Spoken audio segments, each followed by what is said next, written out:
ஆண்களே, உங்களுடைய செக்ஸ் உந்துதலை அதிகரிக்க அனைத்து வகையான நவீன மருந்துகளையும் முயற்சித்து சோர்வடைந்து விட்டீர்களா? இன்னும் முடிவுகளில் திருப்தி அடையவில்லையா?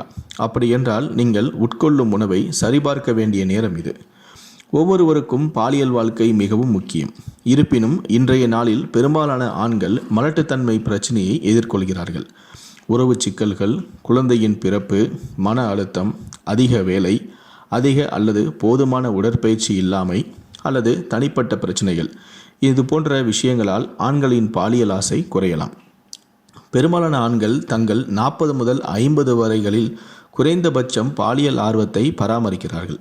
ஆனால் சில நேரங்களில் செக்ஸ் டிரைவ் இழப்பு ஒரு அடிப்படை நிபந்தனையுடன் தொடர்புடையது. மனசோர்வு, மன அழுத்தம், குடிப்பழக்கம், போதைப்பொருள் பயன்பாடு மற்றும் சோர்வு ஆகியவை பெரும்பாலும் ஆண்களின் செக்ஸ் டிரைவை இழப்பதற்கான காரணிகளாக இருக்கலாம். இவற்றில் நாம் அதிகம் கவனிக்கப்படாத ஒரு விஷயம் உணவு. ஆம், சில உணவுகள் ஆண்களுக்கு மலட்டுத்தன்மையை ஏற்படுத்தும்.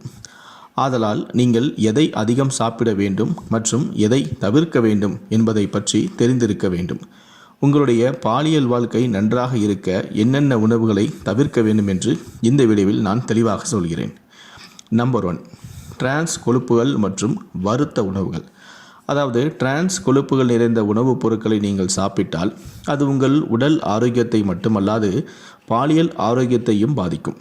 உங்கள் ஆற்றலை அதிகரிக்க மற்றும் செயல்திறனை மேம்படுத்த உணவுகள் ரொம்ப முக்கியம்.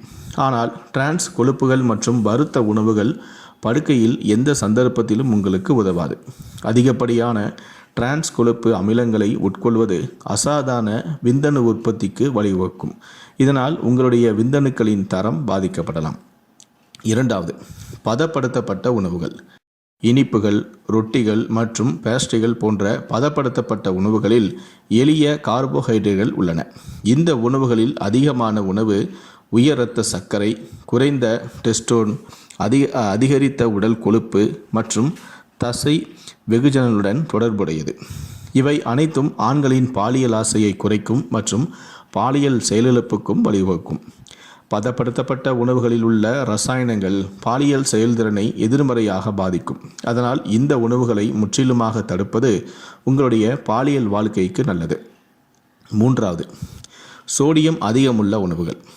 பதிவு செய்யப்பட்ட சூப்கள் அதிக சோடியம் உள்ளடக்க காரணமாக உங்களுக்கு ஆண்மை பிரச்சனையை ஏற்படுத்தலாம். சோடியம் உயர் இரத்த அழுத்தத்தை ஏற்படுத்துகிறது மற்றும் உங்களுடைய இதயத்தையும் பாதிக்கலாம். உங்கள் பாலியல் செயல்பாடு சரியான இரத்த ஓட்டத்தை பொறுத்தது என்பதால் நீங்கள் பதிவு செய்யப்பட்ட சூப்களை தவிர்க்க வேண்டும்.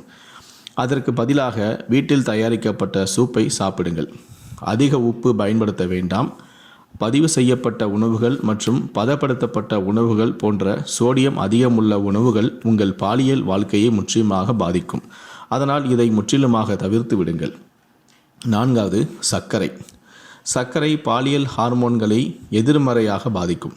இது செக்ஸ் டிரைவை அதிகரிப்பதற்கு மட்டுமே பொறுப்பான டெஸ்டோன் அளவையும் குறைக்கும். நீரிழிவு நோயால் பாதிக்கப்பட்டவர்கள் மற்றவர்களை விட பாலியல் வாழ்க்கை அதிகமாக பாதிக்கப்படுகிறது. சரியாக நிர்வகிக்கப்படாத நீரிழிவு நோயின் விளைவாக ஆண்களும் பெண்களும் குறைந்த லிபிடோவை அனுபவிக்கின்றனர். உங்களது செக்ஸ் டிரைவ் தடைப்பட்டிருந்தால் முதலில் உங்கள் நீரிழிவு நிர்வாகத்தை பார்த்து உங்கள் இரத்த குளுக்கோஸ் அளவை குறைக்க நடவடிக்கை எடுக்க வேண்டும். கடைசியாக, காஃபின் உட்கொள்வது பாலியல் செயல்திறனில் தேவையற்ற விளைவுகளை ஏற்படுத்தும் என்று கூறப்படுகிறது. அதிகப்படியான காஃபின் உட்கொள்வது பாலியல் ஆசை மற்றும் விழிப்புணர்வை குறைக்க வழிவகுக்கும் என்பதை கவனத்தில் கொள்ள வேண்டும். எனவே காஃபியை மிதமாக எடுத்துக்கொள்வது நல்லது. இந்த வீடியோவை பற்றிய உங்களுடைய கருத்துக்களை கீழே இருக்கக்கூடிய கமெண்ட் செக்ஷனில் மறக்காமல் சொல்லுங்கள். முடிந்தளவுக்கு இந்த வீடியோவை மற்றவங்களுக்கும் ஷேர் பண்ணுங்கள். மேலும் இது போன்ற பல வீடியோக்களை பார்க்கணும் அப்படின்னு வச்சிங்கன்னா மறக்காமல் இந்த சேனலை சப்ஸ்கிரைப் பண்ணுங்கள். நன்றி, வணக்கம்.